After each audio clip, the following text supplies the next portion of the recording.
that Antonio Conte approached Manchester City in the same manner as he did Barcelona says everything you need to know about Pep Guardiola's champions-elect.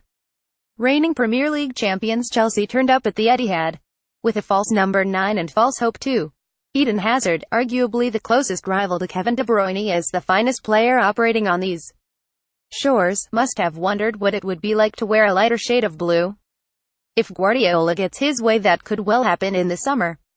The Belgium is one of the names identified as the potential marquee forward. City chairman Khaldoon Al-Mubarak promised his manager after missing out on Alexis Sanchez in January. Should City pull off such a transfer coup, it would only widen the gulf between them and the chasing pack.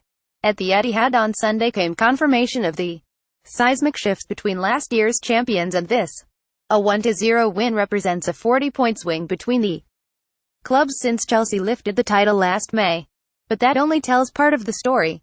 Conte's very approach to the match was far more telling. Turning up in damage limitation mode, the Italian named a team that suggested the best he could hope for was a smash and grab against a side that he completed the double over last season.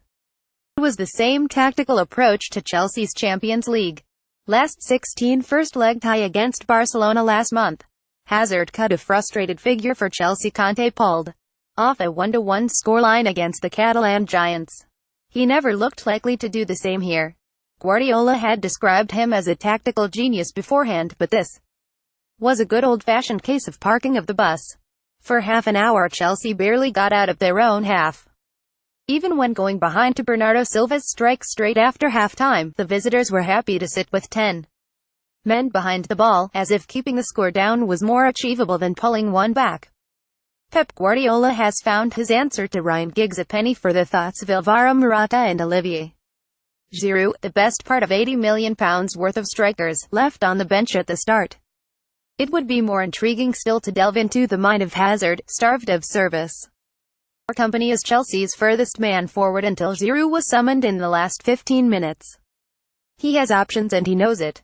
Real Madrid would love him to spearhead the revolution planned at the Bernabeu this summer. If he is to leave Stamford Bridge, Chelsea would certainly rather see him head abroad than turn up at a Premier League rival. Bernardo's goal settled it for a dominant City side, but the lure of City will have only grown on a day like this. His countryman De Bruyne has risen to new heights under Guardiola. Hazard wouldn't be human if he didn't fantasize about what City's manager could add to his game. Lionel Messi's mentor knows better than most how to nurture natural talent, and if any player looked in need of nurturing on Sunday, it was Hazard. His face as he trudged off the pitch laid on spoke volumes. That is a debate for the future, and one that will be held in City's boardroom between now and the summer. But with or without Chelsea's talisman, Guardiola's remain a gulf apart from their rivals.